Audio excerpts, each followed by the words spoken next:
इस साल 2025 में जहां मानसून इतना बिगड़ गया, लगातार कई दिनों तक बारिश पड़ती रही और पंजाब को बाढ़ का सामना करना पड़ा। लेकिन इतना सब कुछ होने के बाद भी दशहरे के टाइम पर आप लोगों ने काफी गर्मी महसूस की होगी। जहां टेम्परेचर 33 डिग्री तक पहुंच चुका था, वहीं अचानक से एक ही दिन के अंदर टेम्परेचर एकदम 21 डिग्री तक पहुंच जाता है। और उस एक ही दिन के अंदर आखिर टेम्परेचर इतना कैसे गिर जाता है कि जो लोग एसी, पंखे और कूलर चला रहे थे, वही लोग अब कंबल का सहारा लेने लगते हैं। आप लोगों के मन में और काफी लोगों के मन में सवाल होगा कि ये इतनी ठंडी हवाएं आखिर कहां से आई, जिससे टेम्परेचर अचानक से इतना गिर गया। हेलो, मैं हूं हर्ष और ये है ला नीनिया। दोस्तों, आज की हमारी इस वीडियो की शुरुआत होती है पैसिफिक ओशन से। पैसिफिक ओशन धरती के 30% हिस्से को कवर करता है। नॉर्मली पैसिफिक ओशन के दो हिस्से होते हैं, ईस्ट पैसिफिक ओशन जो अमेरिका के कोस्ट के पास है और वेस्ट पैसिफिक ओशन जो ऑस्ट्रेलिया और इंडोनेशिया के पास है। अब होता क्या है कि इक्वेटर के ऊपर चलने वाली हवाएं ट्रेड विंड्स यानी पूरब से पश्चिम की ओर चलने वाली हवाएं पैसिफिक ओशन के सरफेस वाटर को वेस्ट की ओर धकेलना चालू कर देती है। इससे वेस्ट पैसिफिक में पानी बहुत गर्म हो जाता है और ईस्ट पैसिफिक में यानी पेरू और एक्वाडोर के पास ठंडा पानी अपवेल होकर ऊपर आ जाता है, जिस वजह से ट्रेड विंड्स बहुत ज्यादा स्ट्रॉन्ग हो जाती है और ला नीनिया शुरू हो जाता है। इस समय क्या होता है, हवाएं इतनी तेज चलने लगती है कि जो गर्म पानी ईस्ट की तरफ से आ रहा था वो वेस्ट की तरफ धकेल दिया जाता है और इसी से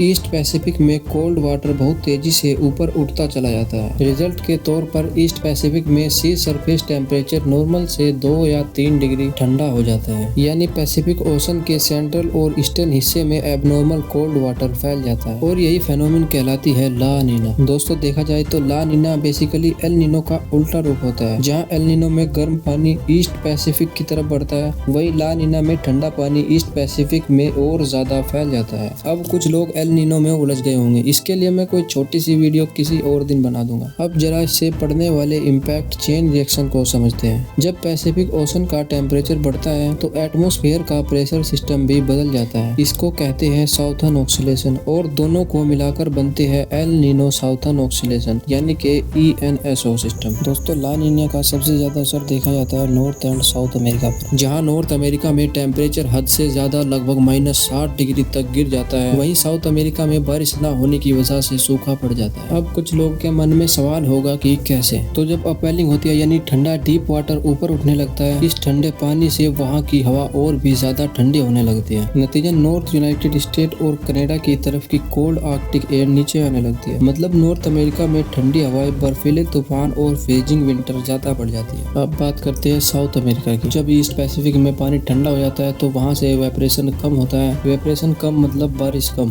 और यही कारण है कि पेरू, चिली और एक्वाडोर जैसे देशों में सूखा पड़ जाता है, जिससे वहाँ के किसान परेशान हो जाते हैं। नदियाँ सूखने लगती है यानी पूरा वेस्ट कोस्ट ड्राई जोन में बदल जाता है। दोस्तों, ला नीनिया का असर सिर्फ अमेरिका तक ही सीमित नहीं रहता, बल्कि इसका प्रभाव पूरी दुनिया के मौसम पैटर्न पर पड़ता है। जहाँ एक तरफ ऑस्ट्रेलिया और इंडोनेशिया में फ्लोड्स और हैवी रेन्स देखने को मिलते हैं, वहीं अफ्रीका में ला नीनिया का असर मिक्स हो जाता है, जिससे अफ्रीका के ईस्टर्न हिस्से में बारिश लगभग ना के बराबर होती है और साउथर्न हिस्से में रेनफॉल हद से ज्यादा बढ़ जाता है। और अफ्रीका के एक ही फेनोमेन में दो अलग अलग असर देखने को मिलते हैं। अब बात करते हैं अपने मेन टॉपिक भारत की। क्यों ला नीना के समय पर भारत का मानसून और ज्यादा स्ट्रॉन्ग हो जाता है। दोस्तों, पैसिफिक के वेस्ट से जो गर्म हवा उठती है वो इंडियन ओशन के मानसून सिस्टम को भी पुश करती है। रिजल्ट के तौर पर साउथ वेस्ट मानसून स्ट्रॉन्ग हो जाता है, जिससे बारिश अच्छी होती है और फसलें भी अच्छी होती है। लेकिन कुछ जगहों पर यह मानसून इतना स्ट्रॉन्ग हो जाता है कि वहां पर फ्लड का कारण भी बन जाता है, जैसे इस बार पंजाब में हुआ था। लेकिन दोस्तों, भारत के लिए ला नीनिया अक्सर गुड मानसून ईयर माना जाता है। अब सवाल आता है कि ये आखिर हमारे देश में कैसे घुसता है और कौन कौन से रास्तों से इसका असर हमारे देश तक पहुँचता है। अगर आप लोगों ने यहाँ तक वीडियो बिना स्किप करे हुए देखी है तो आप इसे इजीली समझ जाओगे। दोस्तों, स्ट्रॉन्ग विंड्स जब सारा ठंडा पानी ईस्ट पैसिफिक की तरफ भेज देती है तो वेस्ट पैसिफिक गर्म रह जाता है और यहीं से मॉइस्ट विंड्स उठने लगती है, जो धीरे धीरे इंडियन ओशन की तरफ मूव करने लगती है। इसे कहते हैं वाल्कर सर्कुलेशन शिफ्ट। दोस्तों, यही सर्कुलेशन ला नीनिया को भारत के मौसम में एंट्री गेट दे देती है। बेसिकली देखा जाए तो ला नीनिया की इंडिया में एंट्री मेनली 3 रास्तों से ही होती है। पहला, इंडियन ओशन रूट यानी साउथ वेस्ट मानसून पाथ। जब इंडियन ओशन का सरफेस टेम्परेचर बढ़ता है तो अर्बन सी और बे ऑफ बंगाल दोनों से आने वाली मोस्ट विंड्स भारत के अंदर एंटर करने लगती है, खासकर केरल, कर्नाटक, तमिलनाडु से लेकर उत्तर भारत तक। दूसरा रास्ता है एटमॉस्फेरिक यानी जेट स्ट्रीम पाथ। ला नीनिया नॉर्थ हेमिस्फेयर की जेट स्ट्रीम को भी साउथ की ओर धकेल देती है। इससे हिमालयाज रीजन में ठंड बढ़ जाती है और नॉर्थ इंडियन में एक्स्ट्रा रेनफॉल देखने को मिलता है। तीसरा वे है वेस्टर्न पैसिफिक कनेक्शन यानी इंडोनेशिया और फिलीपींस के पास बनने वाला हाई प्रेशर जोन। ये जोन मानसून विंड्स को और ज्यादा स्ट्रॉन्ग कर देता है। इससे मॉइस्चर रिच हवाएं बाय ऑफ बंगाल के रास्ते ईस्टर्न इंडिया जैसे वेस्ट बंगाल, ओडिशा, बिहार तक पहुंच जाती है और इस तरह ये इनडायरेक्टली भारत के मानसून को बूस्ट कर देता है। ला नीनिया का पैटर्न बताता है कि ये 2021 में आया था, 2022 में आया था और अब 2025 में आया है। दोस्तों अब वो घड़ी आ चुकी है कि हम अपनी वीडियो के लास्ट क्वेश्चन पर चले। आप लोगों ने इस बार का दशहरा नोट किया होगा कि टेम्परेचर लगभग 32 डिग्री था और फिर अगले ही दिन टेम्परेचर सीधा 9 से 10 डिग्री गिर जाता है और वो भी बिना किसी रेनफॉल के। जो लोग भूल गए या जिन्होंने नोटिस नहीं किया वो जाकर एक बार गूगल पर जरूर देखें। इस बार जब वेदर चेंज हुआ